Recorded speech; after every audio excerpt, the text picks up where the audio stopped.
สาน2524พระมหาราชครูเกษราปัญญาปรมาติกาจารย์จากวัดดับภัยเชียงใหม่สืบสานเวลาผ่าน131 ปีนานไกล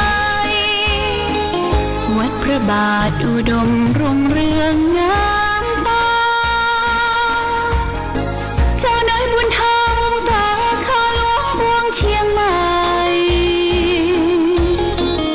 ปกครองหัวเมืองฟ้าทุ่มเทแรงกายแรงใจทุกชาติพันธุ์รวมใจรักษามัคคี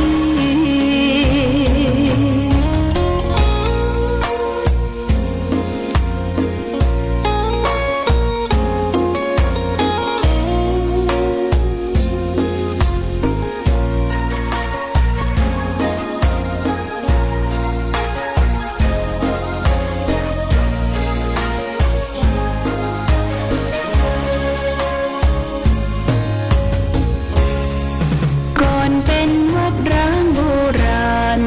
สืบสาน2524พระมหาราชครูเกษราปัญญาปรมาติกาจารย์จากวัดดับภัยเชียงใหม่สืบสานเวลาผ่าน131 ปีนานไกลวัดพระบาทอุดมรุ่งเรืองงามตา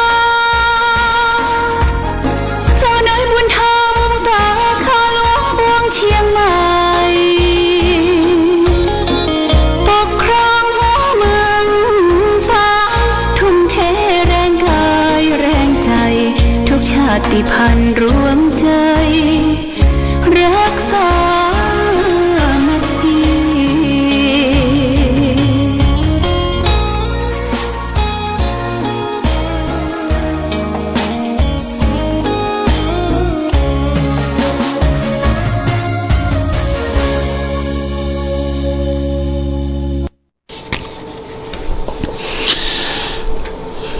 นะโมตัสสะภะคะวันโตอะระหะโตสัมมาสัมพุทธัสสะพุทโธเสโทติโลกันสัมมิงสัมปัสสัตตานังอิตังกะโรสังสาระปันธนังสิโนอังหังวันตาเมสัปปะตาพุทโธอันว่าพระพุทธเจ้าเสโทตนประเสริฐติโลกัสสเมงกว่าโลกตั้งสามกะโรติก็กะตัมหิตังเป็นประโยชนะสัพพสัตตานังแก่สัตตโลกตั้งมวลสังสารปันธนังสิโนอันติดอยู่ในสงสารมักว่าเป็นดังเชือกมัดไว้บ่อสู่ใดถึงนิพพานแก่สัตตโลกดังมวลเต้ามีสัพปัญญูเจ้าหากได้มั่งเสียยังเจียกมัดไว้นั่นแหละอาหางอันว่าข้าเกาะไว้ยังพระพุทธเจ้าตนนั้นศีลาสาโดยหัวแห่งข้าสัพปตาในกาลาตุกเมื่อและเยจะนาอันว่าคนตั้งหลายฝูงใดก็ดีแม้นว่าสมณะพราหมณ์ตนใดก็ดี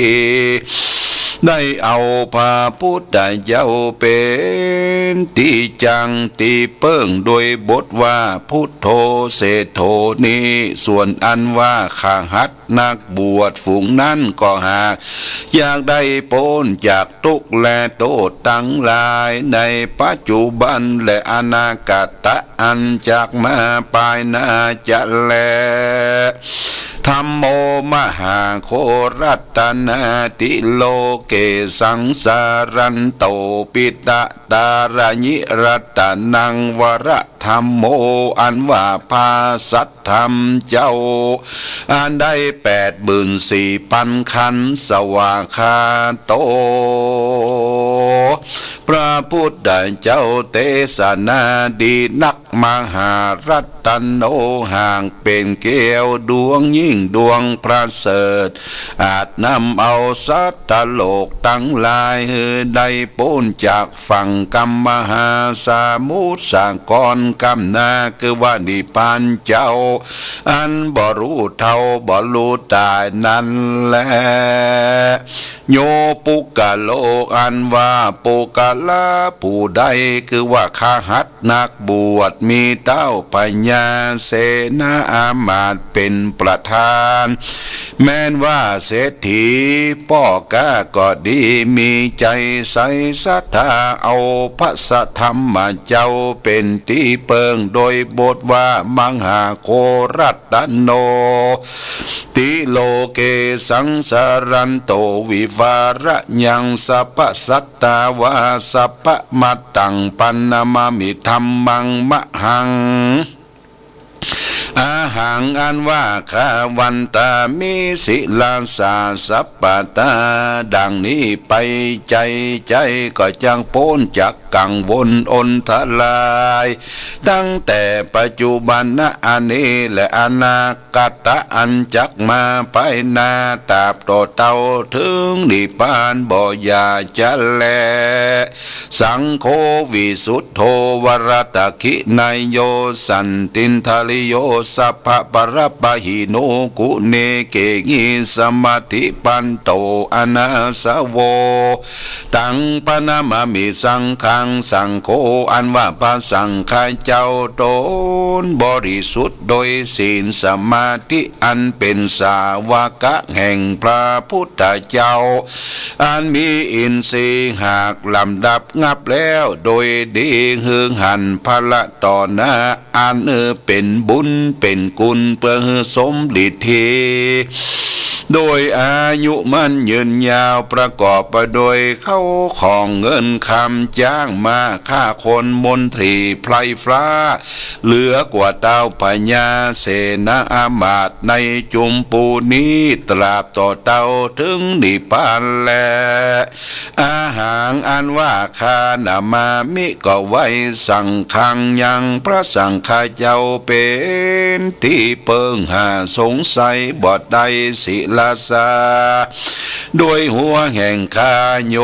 จะพุทธันจะธรรมันจะสังขันจะสรนังคาโตอาหังอันว่าข้าก็ถือเอา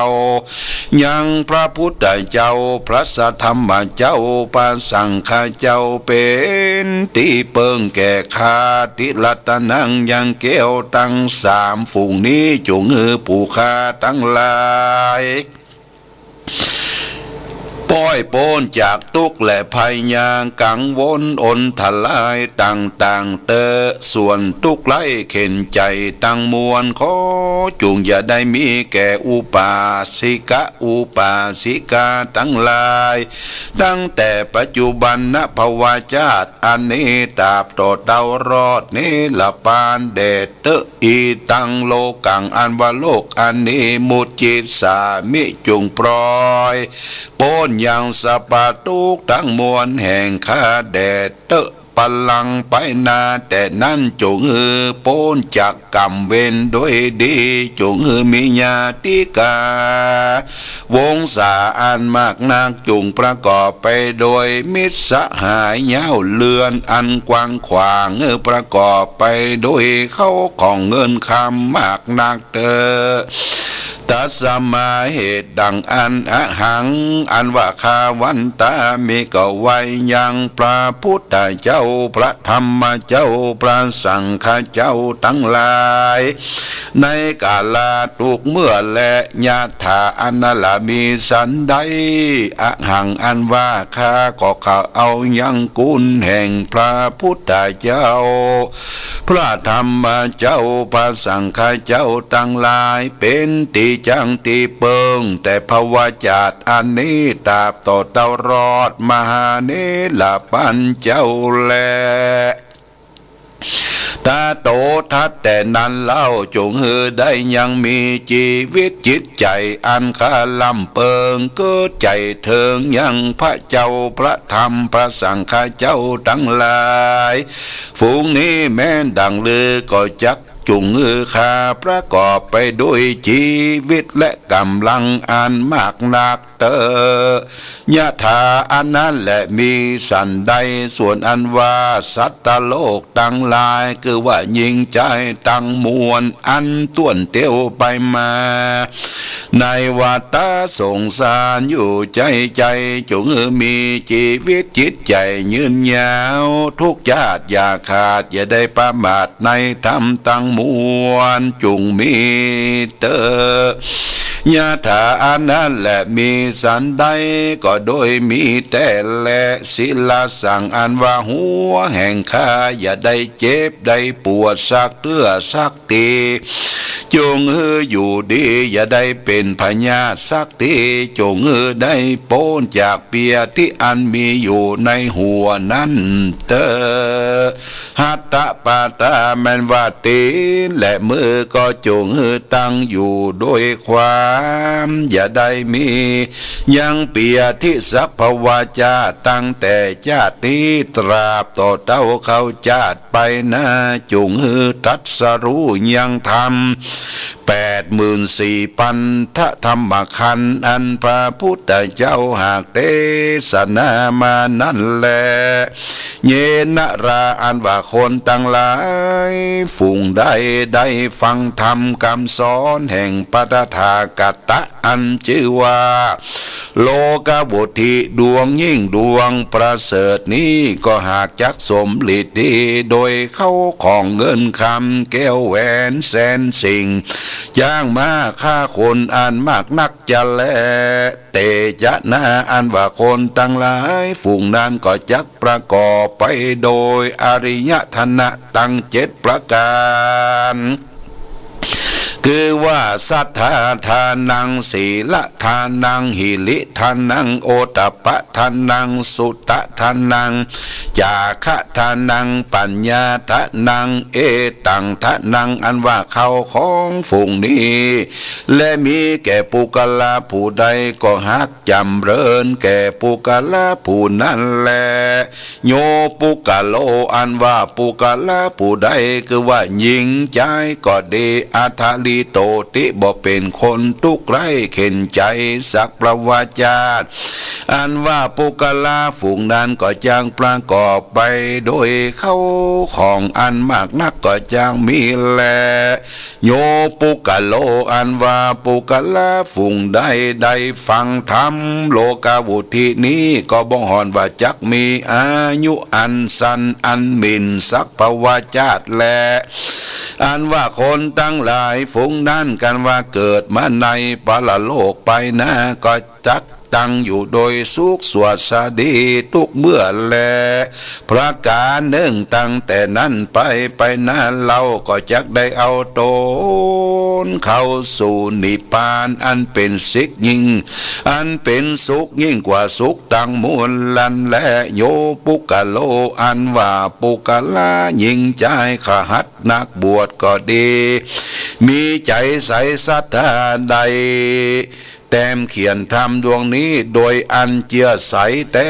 ดังอันปุกัลวานว่าปุกะละตั้งหลายฝูงนั้นแม้นว่าได้ไปเกิดในจันฟ้าปลายบนก็จักยิ่งกว่าเทวบุตรเทวดาทั้งหลายอันว่าจักประกอบไปโดยสลีสัมปติยิ่งกว่าเทวบุตรเทวดาพญาอินทร์พญาพรหมก็มีแลกันว่าตายจากเทวโลกลงมาเกิดในเมืองคนก็จักประกอบไปโดยสุขทุกเมื่อแลฮีโดยมีแต่แลก็จะได้ถึงสุขอันยิ่งอันประเสริฐกว่าเต้าพญาทั้งหลายอันมากนักในจุมพูนี้บ่อยากจะแลนะ โยนาโรอันว่าคนฝูงใดได้ถือเอายังโล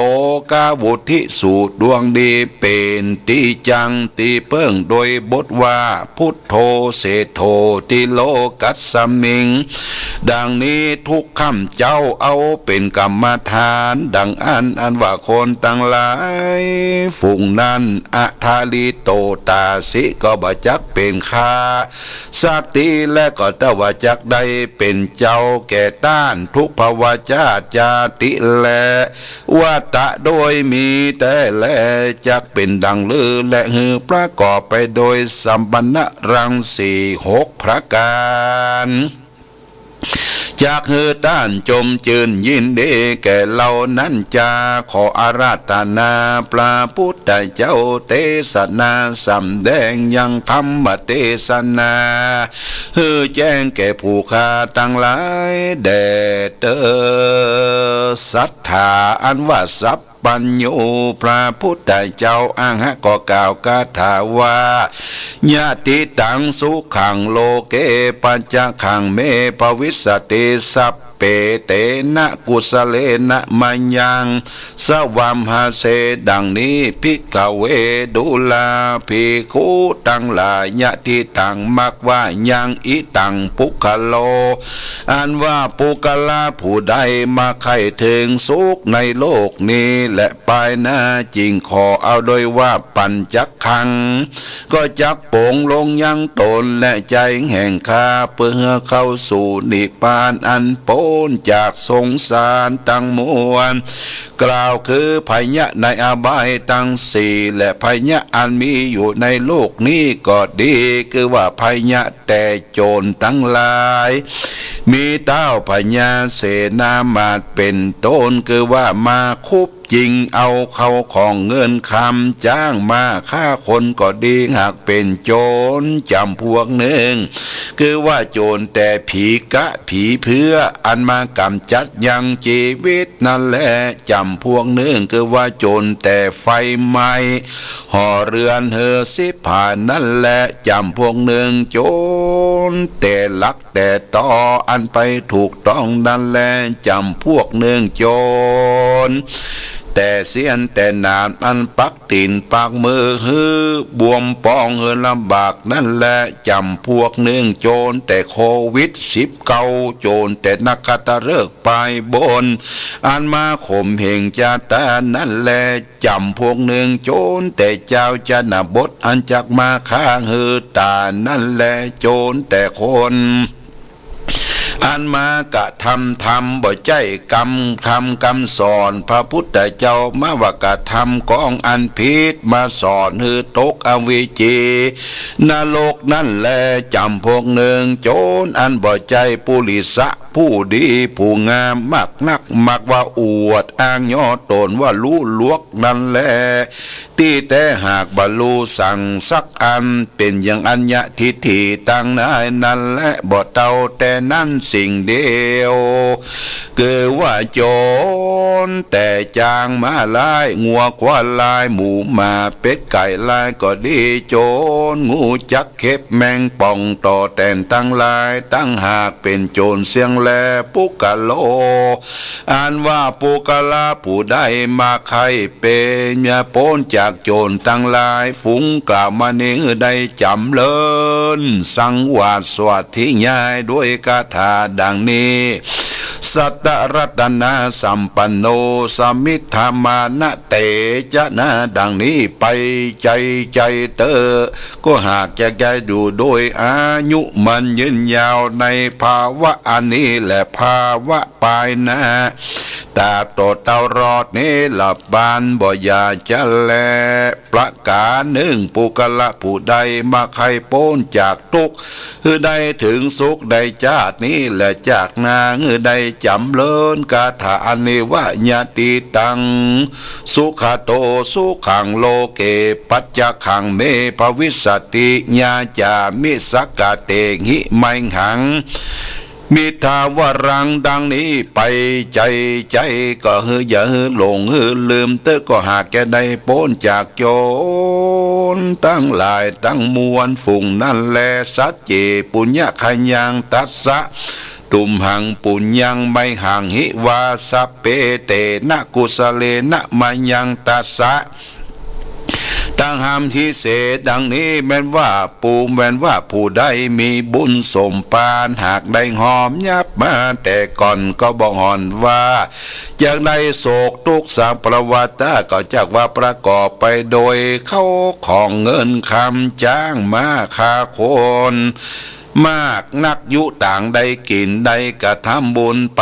ใจและตุ่มเฮอันว่าสู่ตันตั้งลายอันบุญหากได้กระทำมาแล้วกล่าวว่าบุญแห่งข้าก็ดีอันว่าศีลแห่งข้าก็ดีอันข้าหากได้รักษาในกาลบัดนี้ก็จงเฮเป็นอุปนิสัยกำจูยังสู่ตันตั้งลายในชาตินี้และชาติหน้าต่อเต่ารอดมหาเนลปัญเจ้าแลสัพเพเตนะกุสเลนะโดยกุศลบุญอันสู่ต้านตั้งหลายได้กะทำมานี้แลเมื่อวันก็ดีเมื่อคืนก็ดีจงฮือคุ้มคางรักษายังสู่ต้านเจ้าตั้งหลายตั้งแต่ปัจจุบันนะอันนี้อนาคตอันจากมาไปนาเตอ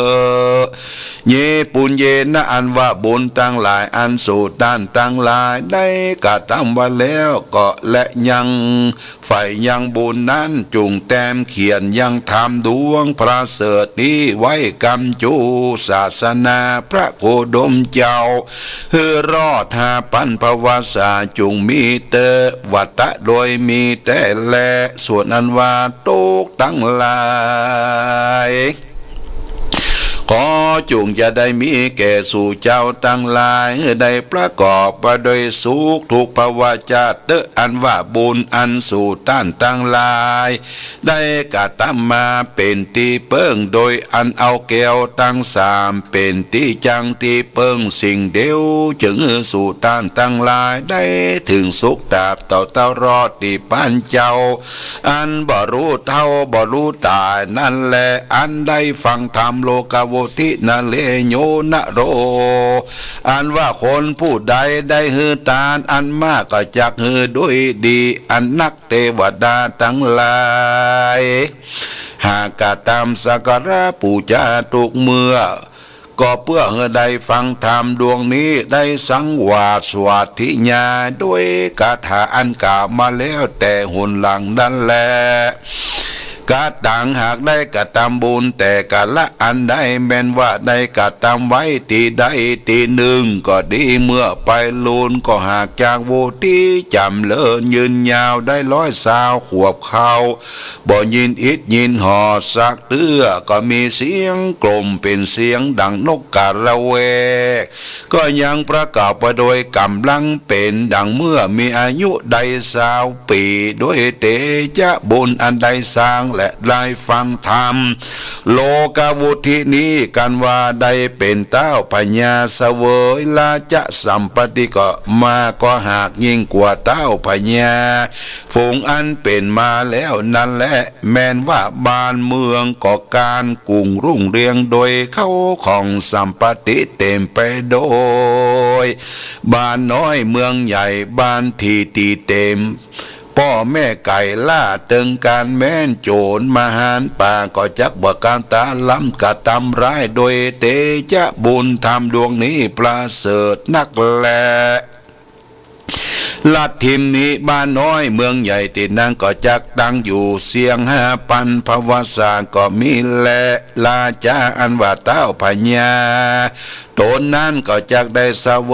ยยังราชสัมปติบ้านเมืองชอบโดยตัสราชธรรม10 ประการก็จักได้กระทำบุญไปใจในเมืองนั่นแลโยปุกะโลอันว่าปุกะลาผู้ใดเป็นต้นว่า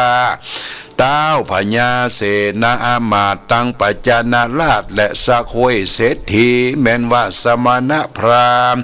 ขหคลวาดยาวเลื่อนก็ดีได้ฟังธรรมดวงนี้ด้วยใจใสศรัทธาเชื่อแต่ดังอันว่าคนทั้งหลายฝูงนั้นก็หากจากได้เสวยพละผลอันกว้างขวางมักนางเทวดา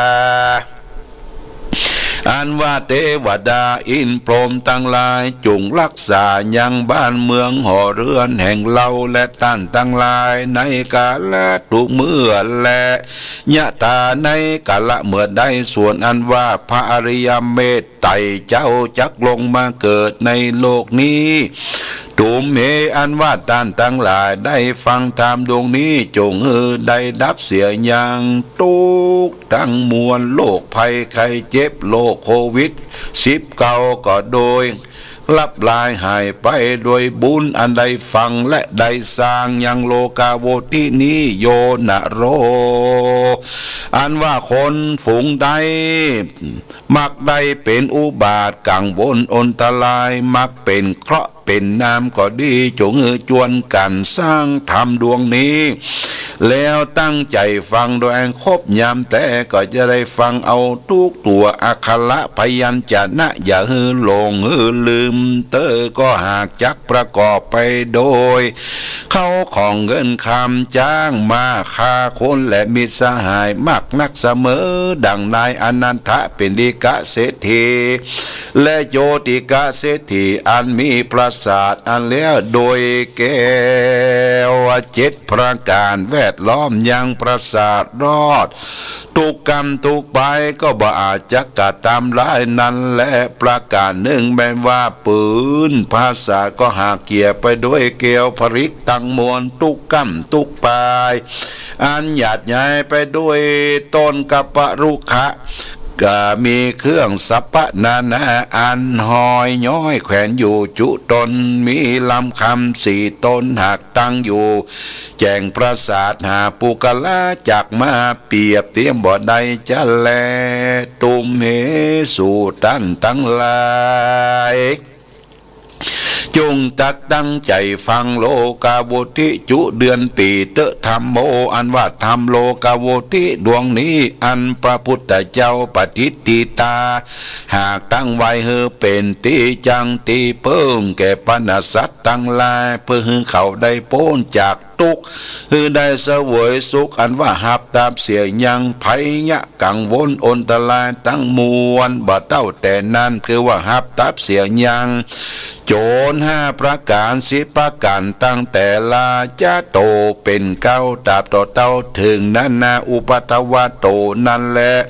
จุงปากันสังวาสวัสดิญาเมตตาภาวนายังโลกาโวทิดวงประเสริฐด้วยบทว่าพุทโธเสโธติโลกัสสมิงสัพพสัตตาหิตังกโรสังสารปันธนังสิโนอาหังวันตามิสัพพตาดังนี้ไปใจอย่าขาดอย่าลงอย่าได้ประมาทลงลืมเตะก็หากจะเป็นคาถาหับตับเสียยังอบายตั้งสี่หับตับเสียยังภัยยะกังวลอนตรายโควิด-19และตุติยะบททวน2ว่ายะทิตังยาโคสุขังโลเกปัญจขังเมภวิสติญาจามิเตวรังสกเรติสิมังหังอิทวรังดังนี้จำเลินทุกคำเจ้าเอาเป็นกรรมฐานไปเตอ ก็หับตามเสียยังโจรร้ายตั้งบนและหับตามเสียยังอบายตั้งสี่มีนาโลกเป็นต้นตติยกถาอันทวน3ว่าทุกกรังวัตโลกัสสมิงติสรณาตตาติสรณาภเรณวรังสุขังอนุภาวโตติดังนี้จำเริญสังวาสวัสดิญาณทุกคำเจ้าเอาเป็นกรรมฐานเมตตาภาวนาไปใจตราบต่อเต่าเข้าเสียง5,000 ภวสาก็ฮักจะได้ถึงยังสักกะ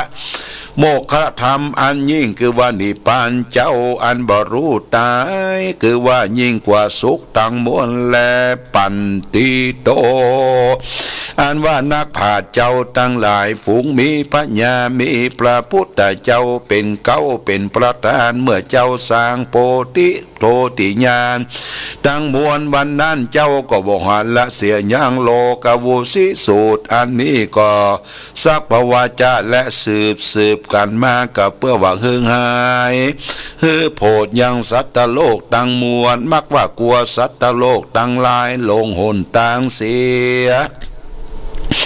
บ่ได้ไปสู่เมืองฟ้าและนิพพานเจ้ายิ่งกว่านี้ยังคาถาอันนี้ก็คืออยู่คือได้ปูจาสังวาสสวติญาณเมตตาภาวนาหึงหับทับเสียยังโหนต่างอบายภูมิตั้งสี่และโยนโรอันว่าปูกันและบ่รู้จักอักขระพยัญชนะสักตัว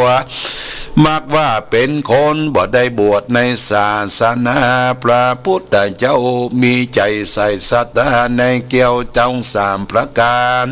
กันว่าเรียนเอาคาถาธรรมอันนี้ได้แล้วก็จวนกันตั้งใจฟังธรรมโลกาวุตินี้โดยใจใส่ศรัทธาแต่ฮือแต่งยังเครื่องปูจาต่างๆอาหะดีตัวคือนำมาตั้งไว้แต่งปูจายังทำดวงนี้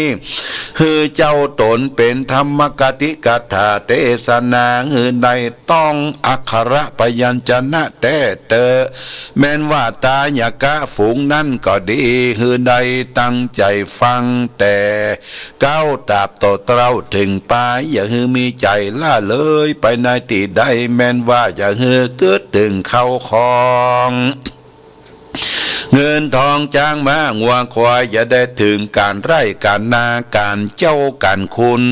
เต้าหือใจตั้งใจฟังทำไปตามทุกอักขระพยัญชนะแต่อย่าหือหลงหือลืมเตอก็จากได้พ้นจากกังวลอนทลายตั้งมวลตั้งแต่ชาติและชาตินี้และชาติหน้าตราบต่อเต้ารอดนี่บ้านเจ้าแต่แลการว่าได้ตั้งใจฟังธรรมโลกาวุติโดยใจใส่ศรัทธาก็หักจักหับเตียยังความทุกข์ไร้เข็นใจตั้งมวลและหับตามเสียงยังอบายภูมิตั้งสี่มีนรกเป็นต้นเต้าขึ้นเมียสู่สวรรค์จันทร์ฟ้าเสวยสัมปติสุขตราบต่อเต้าอายุแห่งจันทร์ฟ้าได้ปันปีติบและกันว่าอายุแห่งพญาอินและเทวบุตรเทวดาทั้งหลายอันอยู่เสวยสัมปติในจันทร์ฟ้ามีจตุมาลาจิกาเป็นต้นอายุแห่งเขาก็มี500 ปีติบและอายุจันทร์ฟ้าตาวติงสาได้ปันปีติบเป็นขนาดอายุแห่งจันทร์ฟ้ายามานานได้2,000 ปีติบอายุแห่งจันทร์ฟ้าตุสิดาได้4,000 ปีติบเป็นขนาดอายุจันทร์นิมรตินานได้8,000 ปีติบจันทร์ปริมิตสวัสดินานได้16,000 ปีที่เป็นขนาดส่วนว่าตายากะผู้ใดหากใครมีอายุมันยืนยานดังเทวบุตรเทวดาตั้งหลายฝูงนั้นตายากะฝูงใดได้เสวยในจันทร์ฟ้าแล้วก็จักลงมาเกิดในเมืองคนก็จักลงมาเกิดในขากูลอันประเสริฐคือว่าขากูลเต้าพญาสักห้วยเศรษฐีอันดังเป็นดีบ่มีกรรมทุกข์ไรเข็นใจสักเตือนแลตุ่มเฮอันว่าตันตั้งลายมักว่าริรอมเขาของบอกคืนมักลูบมักซุมมักเป็นโอนทลายต่างๆจูงจักยวนกันฟังยังทำโลกาวุติดวงประเสริฐนี้โดยใจใสอันออบน้อมคบยำแต่ก็หากจักเป็นก็พ้นจากกังวลอนทลายตั้งมวลตั้งแต่ปัจจุบันชาติอันนี้ตราบต่อเต้ารอดนี้ละปานบ่อยาจะและนามหาโลกาวุติธรรมโมอันว่าพระมหาโลกาวุติดวงประเสริฐบันนี้บันทิตานักบาทเจ้าทั้งหลายหากจักออกมานาพิธรรมปิฎกวุตินั้นแลเพื่อให้โพดยังโคนมักเป็นโอนทลายภัยยะในโลกนี้แลมหาโลกาวุติสุดตังนิธิตังขีญาสังวรณาจาว่าโดยวุติสูตรอันพระพุทธเจ้าหากเทศนาแก่พญาพระเสนาธิโกศลราชาเกาะบังโกมสมเร็จเสด็จ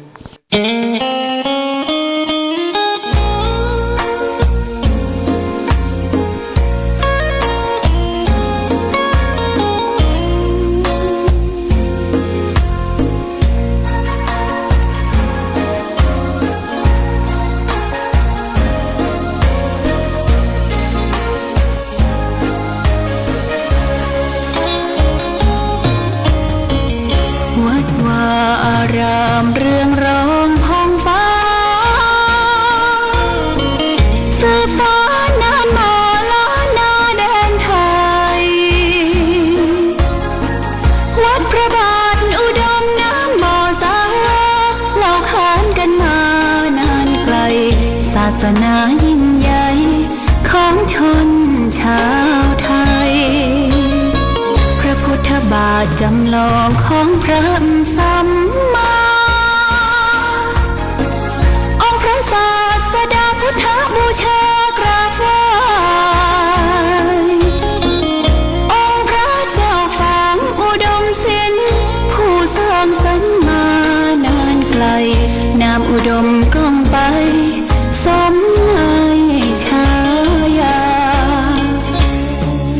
ก่อนเป็นวัดร้างโบราณสืบสาน2524พระมหาราชครูเกษรา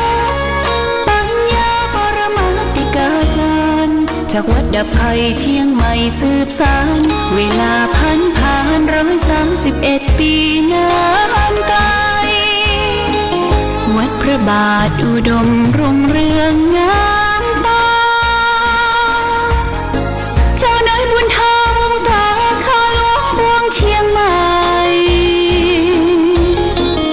ปกครองหัวเมืองฟ้าทุ่มเทแรงกายแรงใจทุกชาติพันธุ์รวมใจรักษา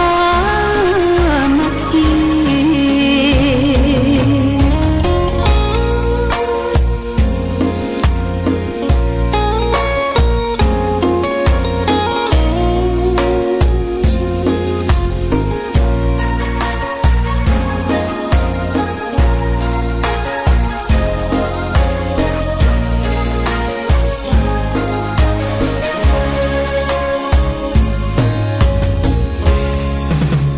เป็นวัดร้างโบราณสืบสาน2524พระมหาราชครูเกษราปัญญาปรมาติกาจารย์จากวัดดับไผ่เชียงใหม่สืบสานเวลาผ่าน131 ปีนานไกลวัดพระบาทอุดมรุ่งเรืองงามตาเจ้านายบุญธรรมสาขาหลวงพวงเชียงใหม่ปกครองหัวเมืองฟ้าทุ่มเทแรงกายแรงใจทุกชาติพันธุ์รวมใจรักษามัคคี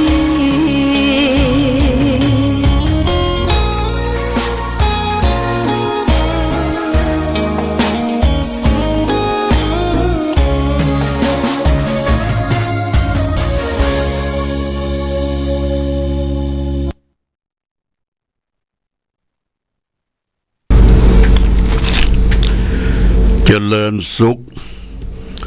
ศรัทธาสาธุชนญาติโยมท่านพุทธบริษัททั้งหลายฮัลโหลครับ ว่าจะไรนมัสการท่านผู้ครับโอ้ทำเสียงเจ็บที่น้อยกำลังจะออกรายการเด้อโอ้เดี๋ยวเด้อครับครับ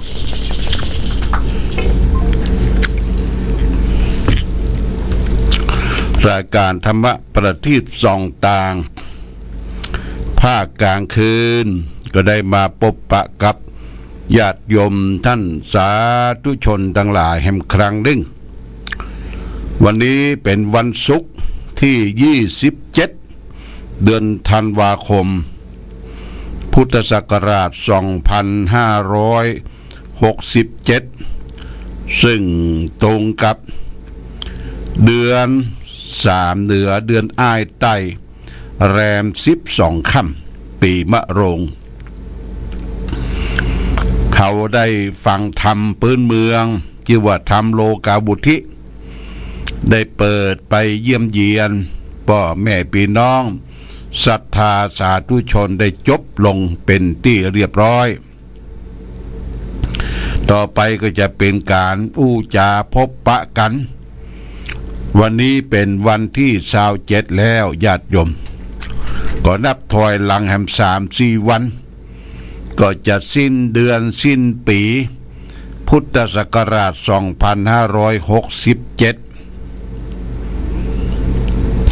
ปี2568ก็จะย่างเข้ามาโดยเฉพาะอย่างยิ่งมีวันสำคัญปลายปีนี้ก็คือวันที่31เนี่ยเป็นวันที่ทางคณะสงฆ์ทุกวัดวาอารามก็จะมีการสวดมนต์ข้ามปีที่วัดพระพุทธบาทอุดมเขาก็ใจลานอนุสาวรีย์พระเจ้าฝางพระนางสามผิวเป็นสถานที่สวดมนต์ข้ามปีตั้งแต่เวลา22 นาฬิกาไปถึงเที่ยงคืน10 โมงเมื่อคืนไปถึงเที่ยงคืนก็เชิญชวนญาติโยมท่านสาธุชนทั้งหลายได้ไปร่วมกันสวดมนต์ข้ามปีคนที่จะไปได้ก็ไปเนอะไปร่วมควรสวดมนต์ข้ามปีพี่น้องศรัทธาญาติโยมที่ไปยากมายากลำบากก็เฝ้าอยู่ที่บ้านที่จองที่ทำการทำงานพอถึงเที่ยงคืนเขาจะได้ยินเสียงประทัดประทบเสียงการใช้โยโห่ร้องว่าปีเก่า2567ก็จะสิ้นไปปีใหม่2568ก็จะเข้ามาผู้เจ้าประสงค์ก็หลังจากที่เจริญพระพุทธมนต์แล้วก็สวดชัยมงคลคาถาชยันโตแสดงความชื่นชมยินดีแก่พ่อแม่พี่น้องศรัทธาสาธุชนกันทั่วโลกแต่โลกใบนี้ญาติโยมแต่ละต่างประเทศอย่างขอบประเทศจักรวาลที่ไกลๆนี่มันก็เวลาบ่เท่ากันประเทศอื่นจะขึ้นปีใหม่ก่อนเฮามันผิดเพี้ยนกันเวลามันอยู่คนละทวีปเฮาก็ถึงบ้านเฮาเมืองเฮาก็ถึงเวลาเที่ยงคืนของวันที่31ก็จะได้เจริญชัยโยโห่ห้องพระสงฆ์ก็จะได้ชยันโตเรียกว่าเจริญชัยมงคลคาถาเพราะฉะนั้นญาติโยมท่านสาธุชนวันที่31เป็นการสิ้นปีสวดมนต์ข้ามปีเนอแต่ละวัดวาอารามเปิ้นก็จะมารับ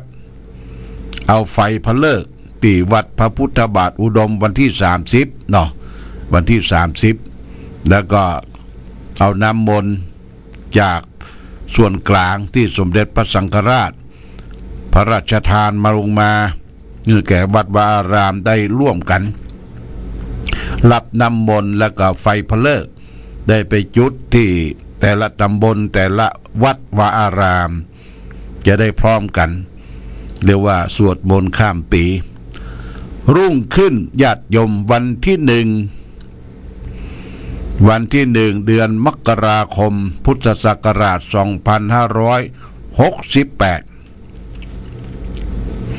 ผู้เจ้าพระสงฆ์ทั้งหลายก็ได้อาราธนามารวมกันที่วัดพระพุทธบาทอุดมจำนวน108รูปเพื่อจะออกรับบิณฑบาตขึ้นปีใหม่ลงจากวัดพระบาทอุดมนี่ก็7 โมงเช้าพอดีก็ไปตามถนนเลี้ยวหน้าวัดต้นลุงนี่เลี้ยวซ้ายผ่านหน้าวัดจองแป้นตรงไป4 แยกบ้านดองอึงทะลุไปตลาดปะบงเลี้ยวขวาไปตามถนนสายฝั่งแม่อายถึงปั๊มเฮียจิตเก่าก็เลี้ยวขวาไปตามถนนท่าแปมาถึง4 แยกพระนางสามผิวก็เลี้ยวซ้ายผ่านหน้าที่ว่าการอำเภอฝางแล้วก็ผ่าน4 แยกธนาคารกสิกรไทยตรงไปปุ้น ตลาดโชคธานีก็เลี้ยวที่หอนาฬิกาเลี้ยวกลับขึ้นมา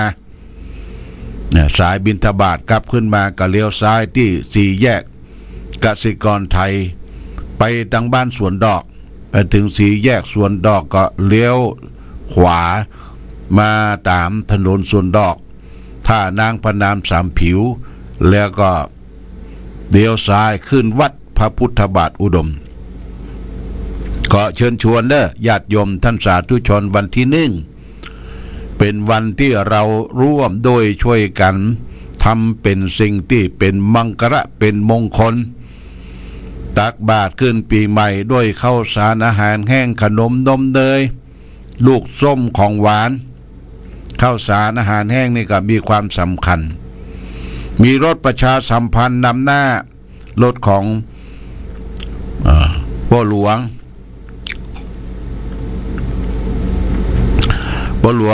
ได้นำหน้าประชาสัมพันธ์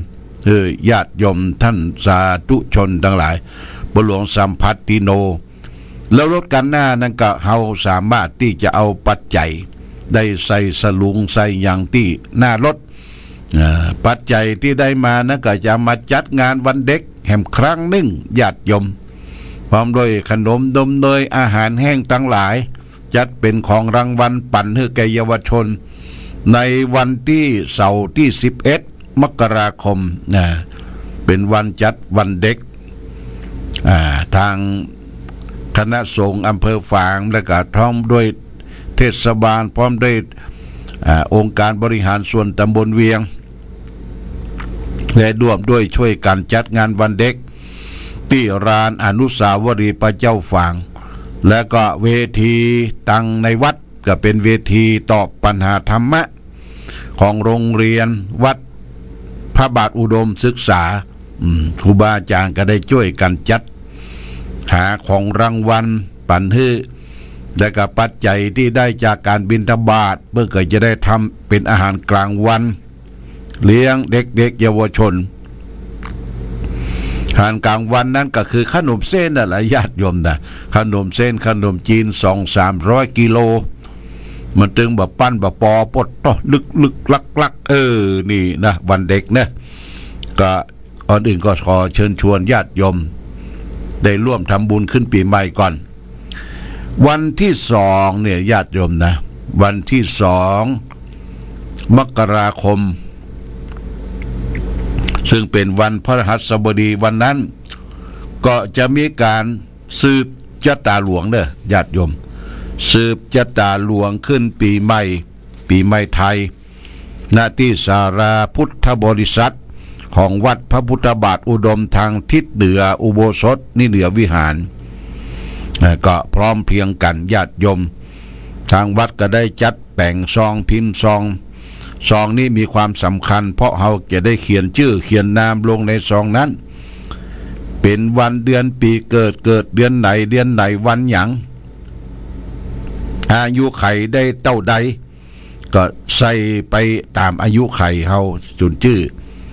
แล้วก็บ้านใดเมืองใดอยู่เขียนเป็นตารางให้ญาติโยมได้มาเอาชื่อเอาน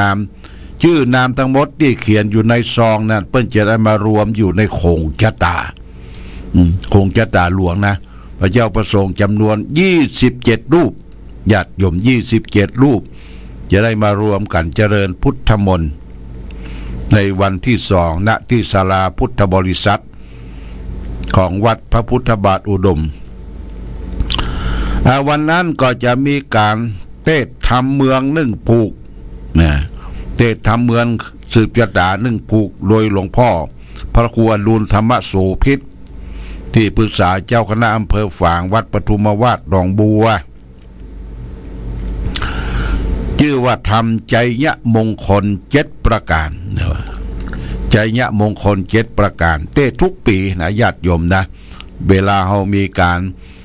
ที่สืบชะตาหลวงเขาก็นำเอาธรรมะเนี่ยเป็นธรรมเมืองพื้นเมืองใจยะมงคล7ประการเรียกว่าใจยะทั้ง7มาเทศมาแสดงธรรมเจ้าภาพกันเทศที่เป็นเก้าเป็นกันในวันนั้นก็คือคุณกนกพิษชัยนา พร้อมโดยครอบครัวศรัทธาบ้านห้วยงูในเป็นเจ้าภาพกันเทศเนอะและเฮาทั้งหลายก็ไปให้ไปหอมบริจาคกันยาคุณกนกพิษชัยนาบ้านห้วยงูในก็รับเป็นเจ้าภาพสั่งนึ่งสังสั่งนึ่งสัง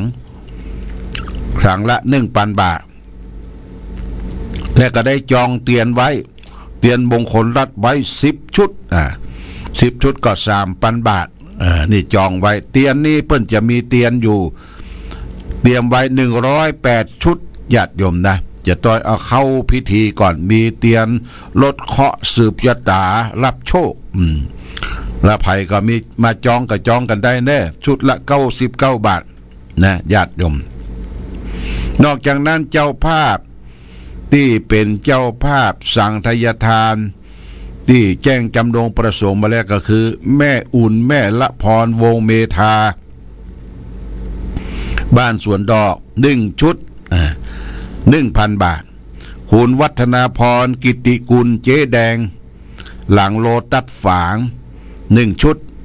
สั่ง1 ชุด 1,000 บาทคุณบุญรัตน์คุณสมศรีเรือนชัยบ้านสันทราย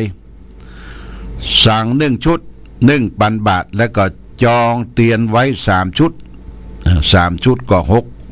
3 ชุดก็300 บาทเนาะชุดละ100 บาทป้อใจแม่นวลทาเปงแม่ใจเหนือแม่ใจเหนืออันนี้ก็จองเตียนไว้8 ชุด800 บาทแล้วก็บริจาคค่าไฟฟ้าสถานี200 บาทเนี่ยนี่ได้รับมาแล้วโมทนาสาธุกับเจ้าภาพเจ้าศรัทธาก็วันนั้นมาร่วมอนุโมทนาสืบชะตาหลวงคำว่าสืบชะตาหลวงนั่นก็นิมนต์พระเจ้าเปิ้นจะได้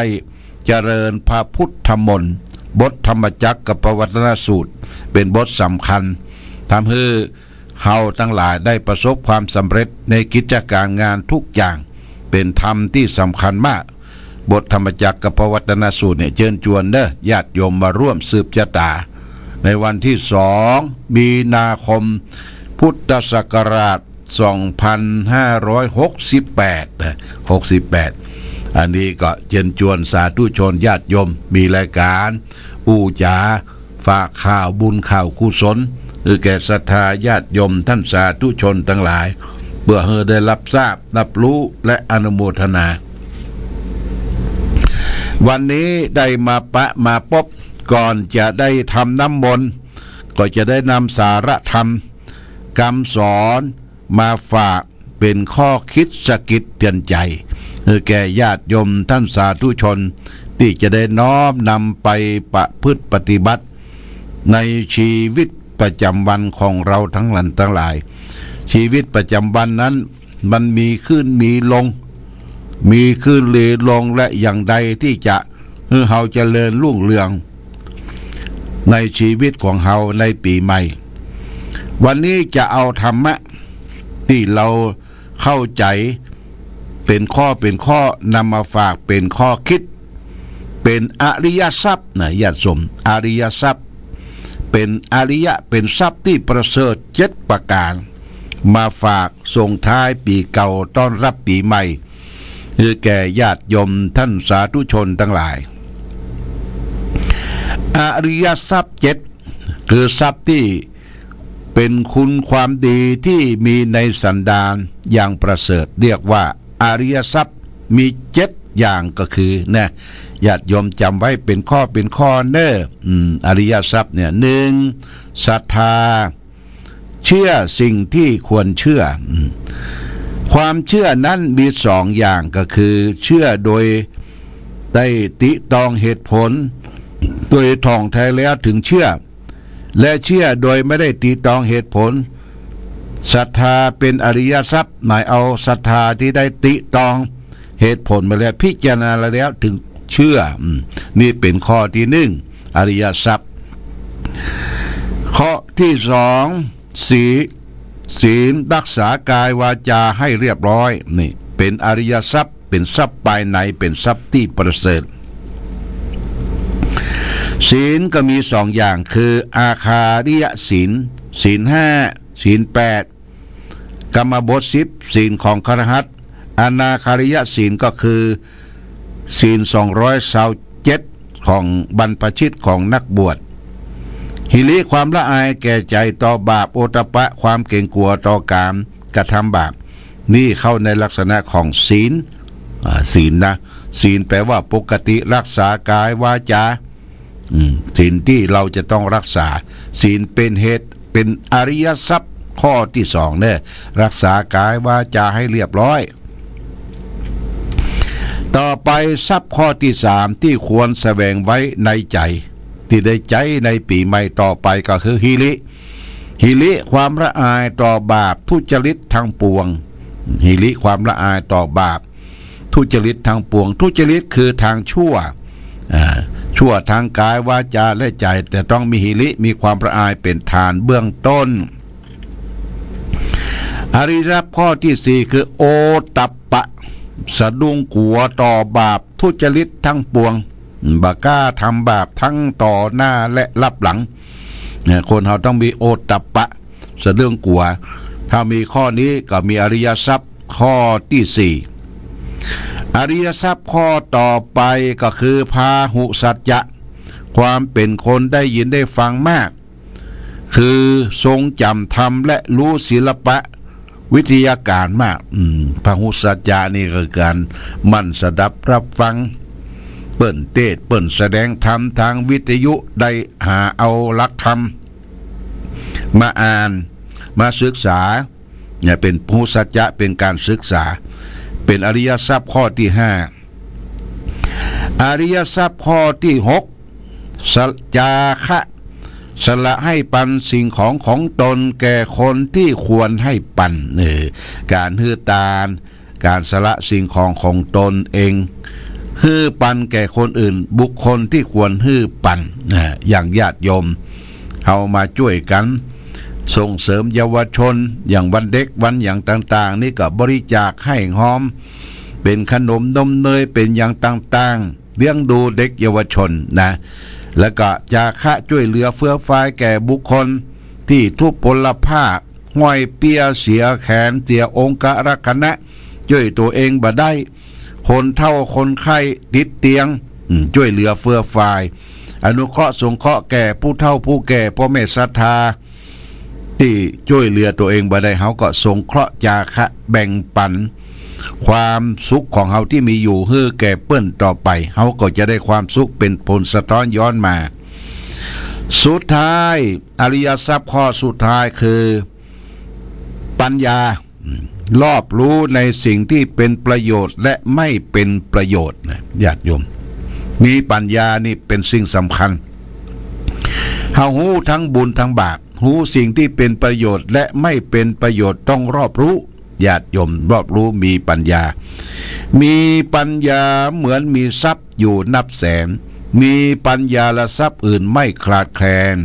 ปัญญาเนี่ยเหมือนกับทรัพย์แสนโกรธโทษไม่มีทั้งหมดเนี่ยศรัทธาศีลหิริโอตปะพหุสัจจะจาคะปัญญาเป็นอริยทรัพย์7ประการดีกว่าทรัพย์ภายนอกเช่นเงินทองเป็นต้นควรแสวงไว้ให้มีในจิตในใจในสันดานนี่เป็นปอนปีใหม่นะญาติโยมนะที่จะมาถึงวันพุธวันฮือเนี่ยเขาก็ควรที่จะเสาะแสวงหาอริยทรัพย์คือทรัพย์ประเสริฐ7ประการทรัพย์ภายนอกมีเข้าของเงินทองสมบัติปัจฐานต่างๆมีแล้วอาจจะสิ้นไปหายไปใจได้เฉพาะในโลกนี้เรียกว่าทรัพย์ภายนอกแต่ทรัพย์ที่ประเสริฐมันมีภัยที่จะลักจะจกเอาไปเป็นทรัพย์ที่ประเสริฐที่นอนเนื่องอยู่ในจิตสันดานของเราทั้งหลายหรือว่าอริยทรัพย์นี่พระพุทธเจ้าว่าทรัพย์ที่ประเสริฐยิ่งคือศรัทธาศีลหิริโอตปะพหุสัจจะจาคะปัญญานี่ฝากไว้คือแก่ญาติโยมท่านสาธุชนทั้งหลายเพื่อจะได้รู้และเข้าใจเป็นบางข้อบางประการที่เราเคยได้ทำมาเป็นอาจินเป็นประจ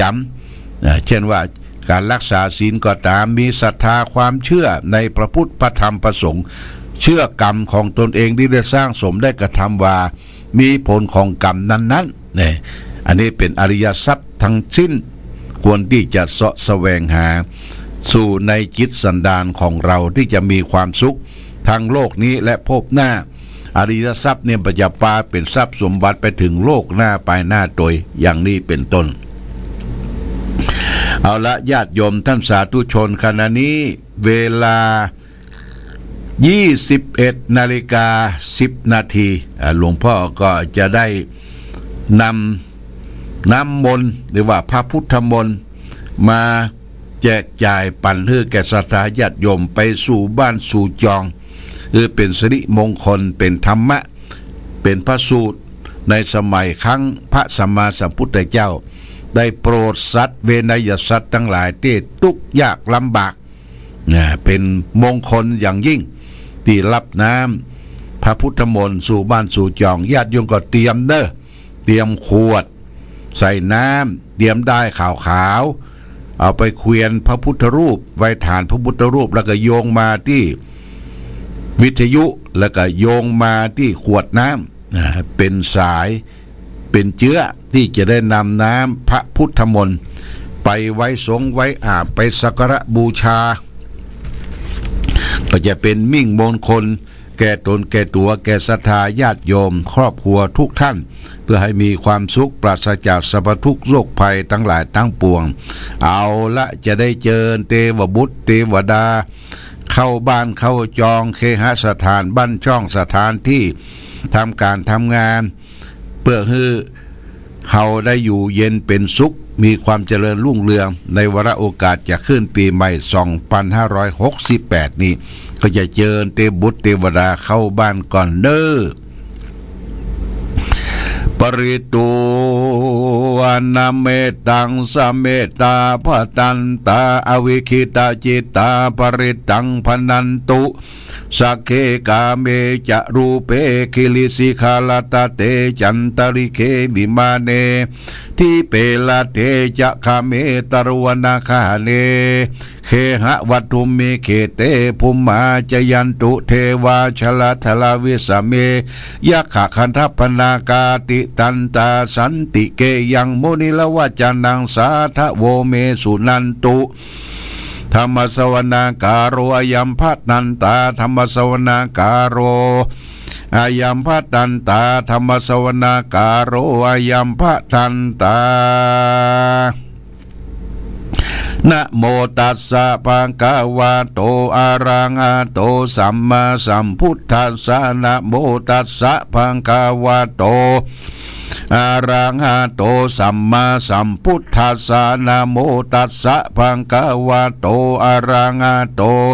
สัมมาสัมพุทธัสสะพุทธังสารนังคัจฉามิธัมมังสารนังคัจฉามิสังฆัง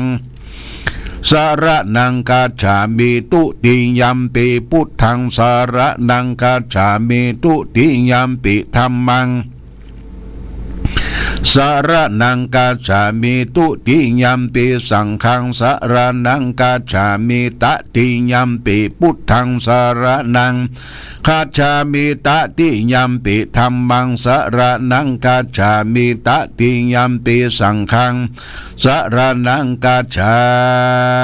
มิโยสันนิสิโนวาระโพธิโมเลมาลังสะเจนังจุจิตังวิจัยยะ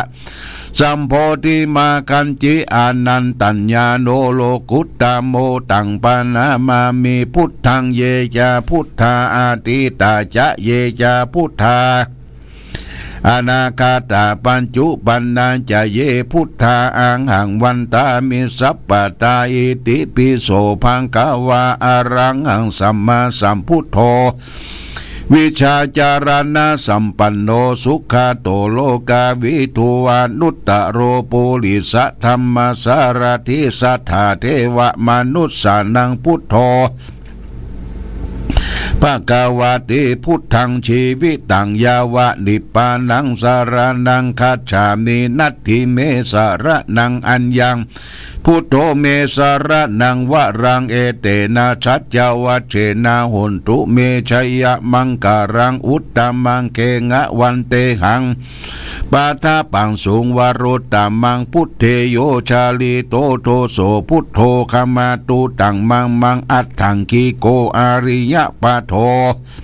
ชะนานังโมกขัมปะเวสาญะอุชูจะมังโคธัมโมอัญญังสันติกาโรปานิโยนิยานิโกตัง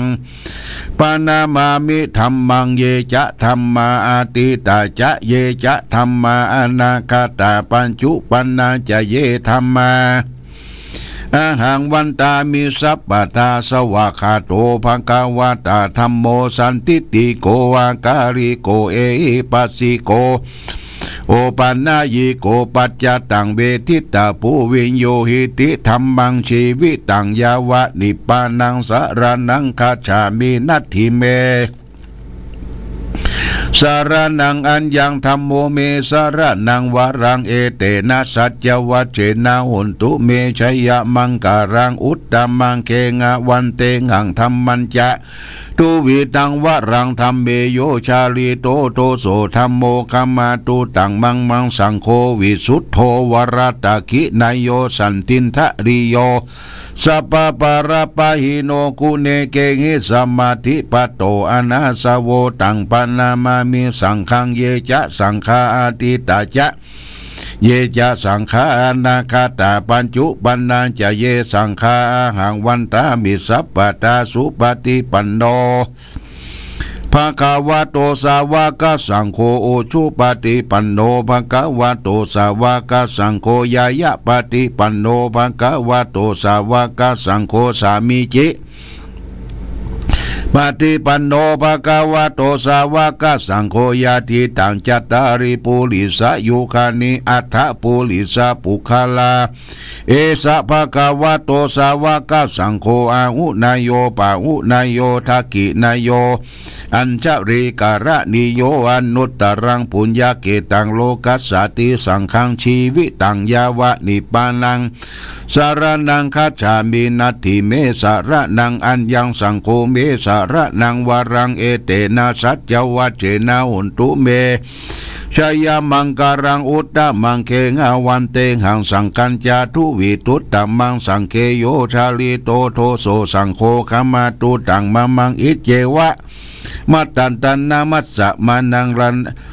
นามัสสะมโนรัตนาตยังปุญญาปิสันตังวิปุรังอารัตังตัสสานุภาเวนะนาหันตรายโยเอวเมสุตังเอกังสมัญญังภควาสาวัตถิยังวิหารันติเชตะวันเนอนันทะเป็นดีกัสสะอาราเมตัทธะโขปังกวาภิกขุอามันเตสีภิกขโวติปตันเตติเตภิกขุภะคะวะโตปัจจัสโสสุงภะคะวะเอตัทธโวจาเมตตายาภิกขเวเจโตวิมุตติยาเสวิตายาภาวิตายาภาหุริกตายายานิกตายาวัตุกตายาอนุติสยาปริจิตายาสุสามรัตยาเอกาทัสสานิสังสาปฏิกังคากตเมเอกาทัสสะสุขังสุปฏิ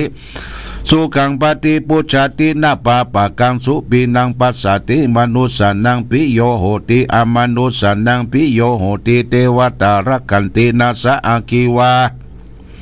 วิสังวาสัตถังวากรรมติเตวรูตังจิตตังสมาธิยติมุขวันโนวิปัสสิสติอาสัมมูลังโหกลังกโลติอุตตริงอปฏิวิชันโตพระมะโลโกภะโกโหติเมตตายาภิกขเวเจโตวิมุตติยาเสวิปัญญาภาวิตายาภาหุลีกตายายานิกตายาวัตุกตายาอนุทิสายาปริจิตายาสุสามรัตยาอิเมเอกาทัสสานิสังสาปฏิกังคานิอิธามโวจาภควาอัตตมนาเตภิกขุภควโตภาสิตังอภินันทุนเตนะโมเมสัพพะเทวานังสัพพะปะหุราจามาจะเทวานังสุริยันจะปะโมจะจะสัสสิภุโมจะเทวะนังวุโธระปังปวิชชติสิโวสุกโร จามหาราปังโสรุราหูเกตุจามหาราปังสัพพะพยังวินาสันติสัพพะทุกขังวินาสันติสัพพะโรกังวินาสันติรักขานาหังวันตามิสัพพตาสเพเทวะมังปารยันตุสัพพตาเอเตนะมังคารเตเทนะสัพพะโสติภวันตุเมยะโตหามภาคินีอาลียายะชาติยาชาโตนะพิชานามามิสัญจิจะปันนังชีวิโกโวโรเปนะเตนะสุติเตโหตุสุติคาปัสสะโพสังโฆสติตังกะโตธรรมานังวิจโยตถาวิริยัมปิติปัสสังกีโพสังฆาจตถาปริสมาตุเบคาโพสังฆาสติเตสัพพทาสินามุนินาสมัทธกตาภาวิตาภาหุริกตาสังวัตันติอาปิญญาญานิพพานายาจะโพธิยาเอเตนะชัจจวะเจนะสุติเตโหตุสัพพทาเอกัสสมิงสัมเยนะโถโมคคาลานันจักกัสสปังกิลาเนทุกขิเตทิสวะโพสังเกสตะเทถดิเตจัตตังอภินันติตวาโลกาโมจิงสุตังคาเนเตนะสัจจวะเจนะสุติเตโหตุสัพพทาเอกทาธรรมราชาปิเคลัญเยนะปิปิลิโตจุนทัตเตเลนะตันเยวะพนาเปตวานัสสะทลังสัมโมทิตวาจะอาปาทาตัมหาวุธาธานิสาโสเอเตนะชัจจวะเจนะสุติเตโหตุสัพพตาปะหินาเตจะอาปาทาตินนัมปิมเหเสนังมคาตาขิเลงวาปฏิตัมบันดุปฏิธรรมตังเอเตนะสัจจวะเจนะนัตสุติเตโหตุสัพพตายันตุนิมิตังอาวามังกะเลงจามนาโปสากุณาสัสสะตบะปะกะโหตุสุปินังกตังพุทธานุภาเวนาวินาสเมนตุยันตุนิมิตังอาวามังกะลัญเจโยจามนาโปสากุณาสัสสะโตปะปะกะโหตุสุปินังกตังธรรมานุภาเวนาวินาสเมนตุยันตุนิมิตังอาวามังกะเลงจามนาโปสากุณาสัสสะโตปะปะกะโหตุสุปินัง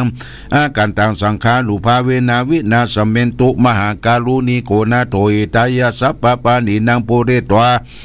ปารามิสัพพปโตสัมโพธิมุตตมังเอเตนะสัจจวะเจนะหุนตุเตชัยยมังกลาชัยยันโตโพธิยมุเลสกยานันทิวัฒโน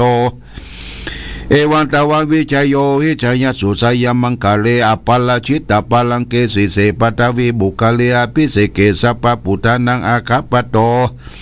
ปโมทติสุนักตังสุมังกลังสุปปะตังสุทิตังสุกันโดสุโมโตจะสุยิตังพระมาจาริสุปทกินังกายกัมมังวาจากัมมังปทกินังปทกินังมโนกัมมังปณิทิเตปทกินานิกัตวันดลปันตเตปทกินิโสอัทธรโทสุกิโตวิลุนโหพุทธศาสเนอโลโกสุกิโตติสหัสสเปยติปิสาอัทธรตาสุกิตาวิลุนหาพุทธศาสเนอโรกาสุกิตาโอติสหัสสเปยติปิเตอัทธรตาสุกิตาวิลุนหาพุทธศาสเนอโลกาสุกิตาโอติสหัสสเปหิยติปินัตถิเมสาลานังอัญญังพุทโธเมสาลานังวะลังเอเตนะชัจจวะเจนะอุตุเตชัยมังกลังนัตถิเมสาลานังอัญญังธัมโมเมสาลานังวะลังเอเตนะชัจจวะเจนะอุตุเตชัยมังกลังนัตถิเมสาลานังอัญญังสังโฆเมสารนังวะรังเอเตนะชัจจวะเจนะอุตุเตชัยมังกลังยังกินจิลัตตนังโลเกวิสัตติวิวิตังพุทโธลัตตนังพุทธสมานาติตัสสมาโสติงภวันตุเตยังกินจิลัตตันังโลเกวิสัตติวิวิตังพุทโธลัตตันังธรรมสมานาติตัสสมาโสติงภวันตุเตยังกินจิรัตนังโลเกวิสัตติวิวิตังพุทโธลัตตันังธรรมสมานาติตัสสมาโสติงภวันตุเตหิริโอตตปะสัมปันนาสุขะธรรมสมาหิตาสันโตสัพพุริสาโลเกเทวธรรมาติวุจเลสันติปะคาปัตนาสันติปัฏฐาวัญชนามาตาปิตาชนิกันตังชาตะเวตังปฏิกัมมังจายาชนะกตาพุทธจิตวมรังสวานังจตุสัตตังมันตังละสัญญิปิวิสุนาลสัพพะตันังกาลตุบุตาตวิสตินายกาสเปปฏิทิตาไมหามัตตะเกเตมุริสาลสิเสปฏิทิโตไมหาพุทโธทวิตันโนสังโฆปฏิทิโตไมหาอุเรสัพพะคุณธาตยเมอนุรุโตสาริพุทโธยะตากิเดโกนตัญโยเปติปักสมิโมครณาวเจวะมะเกทกิเนวัสนิเมสังอาสุอนันละหุลากัสสะโปจะมหานะโมภัส อุปาโสนา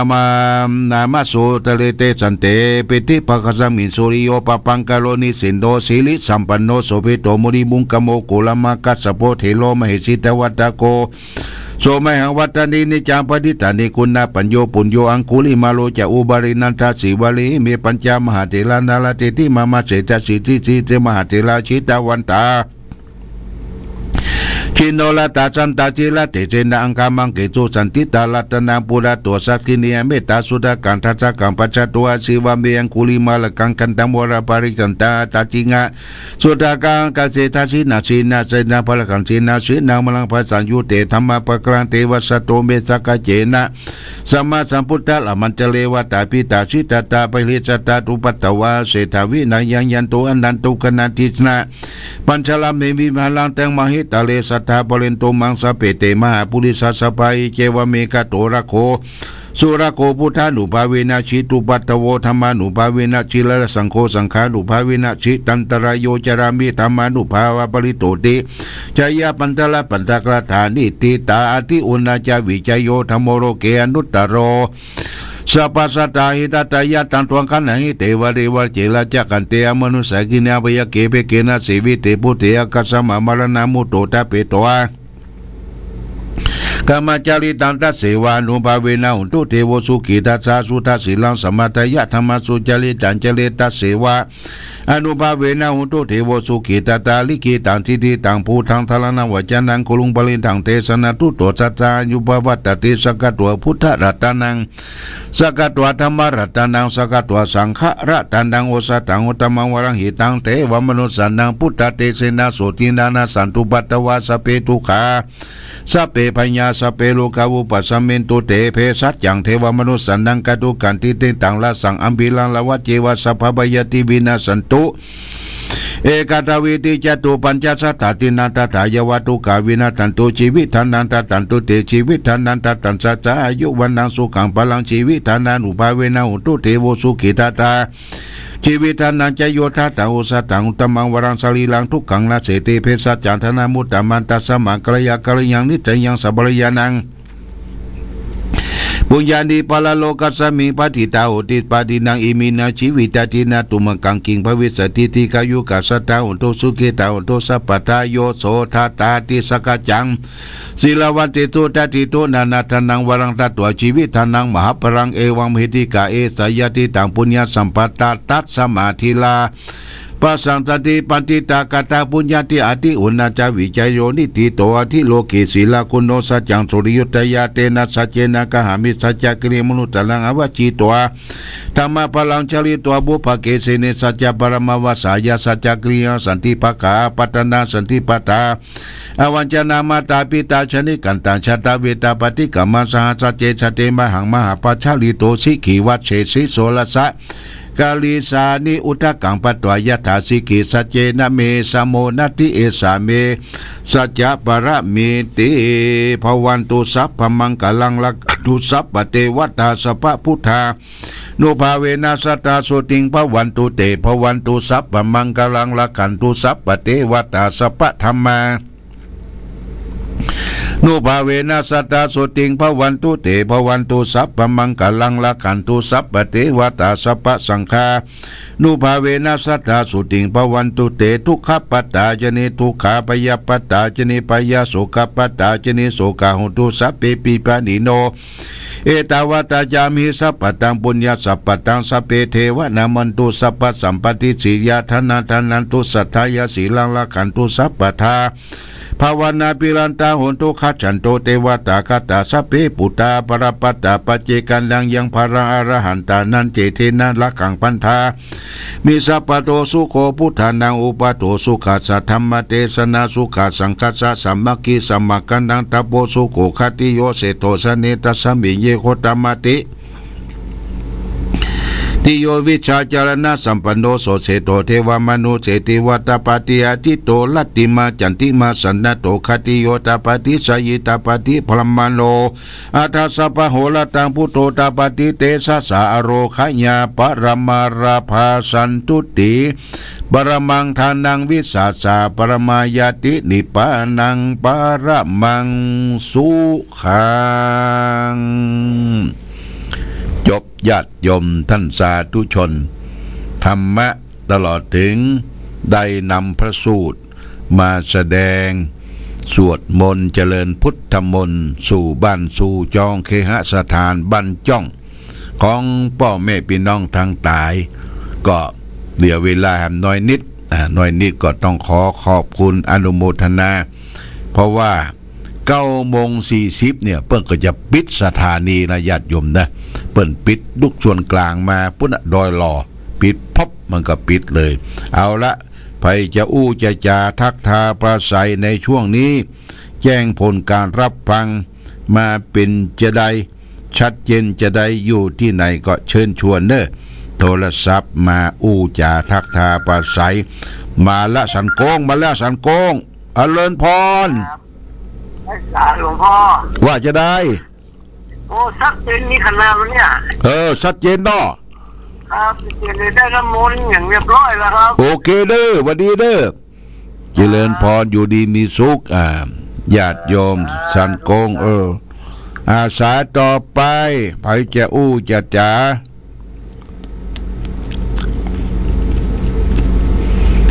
ทักทาปราศัยได้เนอะมีข้อคิดเห็นอย่างไรก็อู้จากันเจริญพรเจริญครับจากที่ไหนดินดำไม่สวยดินดำครับโอ้ดินดำลายดอยเนาะไม่สวยเนาะครับชัดเจนก็ครับชัดเจนครับดีแต่ดีแต่มีจะตังไปฮะแต่ละครัวโอ้เย็นมากเย็นเย็นไปหาอยู่มาหน้ามาเอวเนอเจริญพรอายุวันโนสุขังพลังพี่น้องบ้านดินดำไม่สวยเนอเจริญพรอยู่ดีมีสุขอาสาต่อไปญาติโยม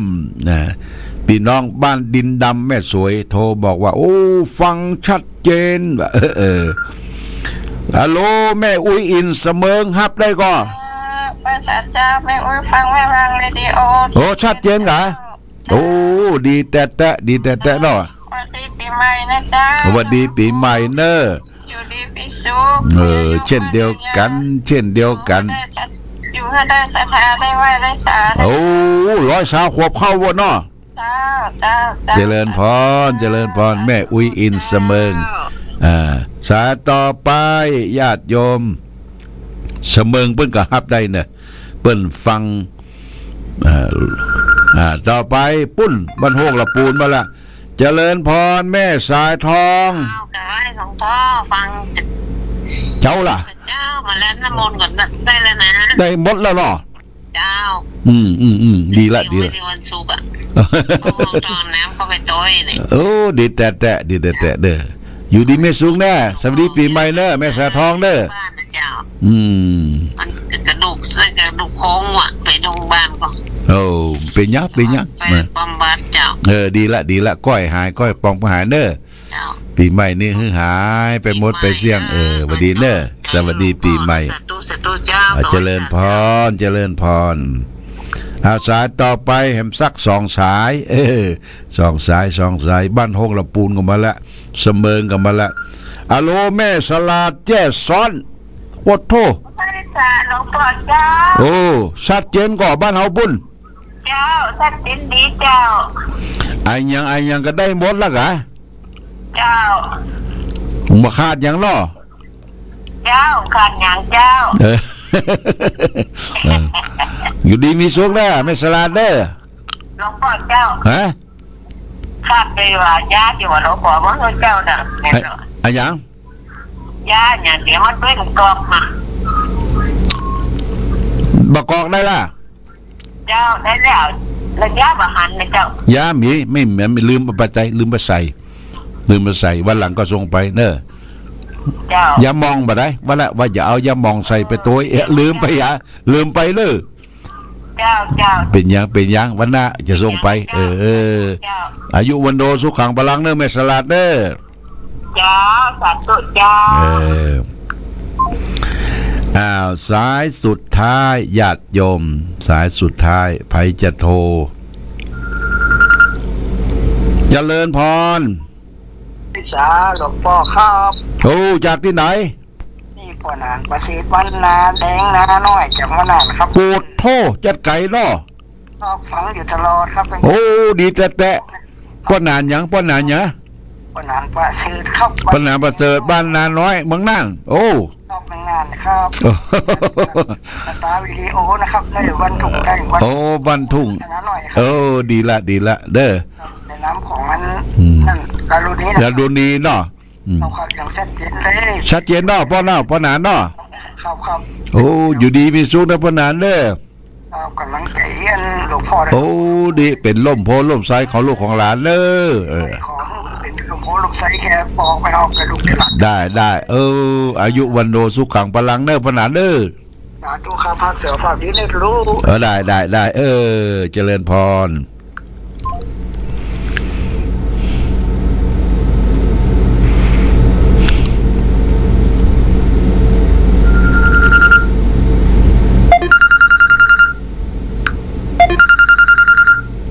เจริญพรแม่สุแก้วศิลาพร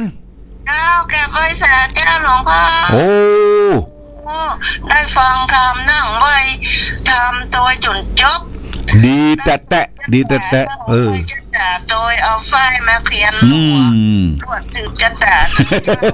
โอ้ดีเนาะได้หมดแล้วย่อได้หมดแล้วเนาะ เจ้าได้ครบถ้วนบริบูรณ์แล้วเนอะ อยู่ดีไม่สุขแน่ไม่สุขแก้วเด้อ เจ้ากลับไว้สาเด้อหลวงพ่อ เจริญพร กลับไว้สา อายุวันโดสุขังป้าลั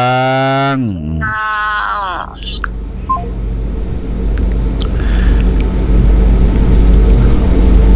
เอาละญาติโยมหลวงพ่อก็วางสายแล้วเน้อวางสายขอขอบคุณทุกท่านทุกคนทุกสาย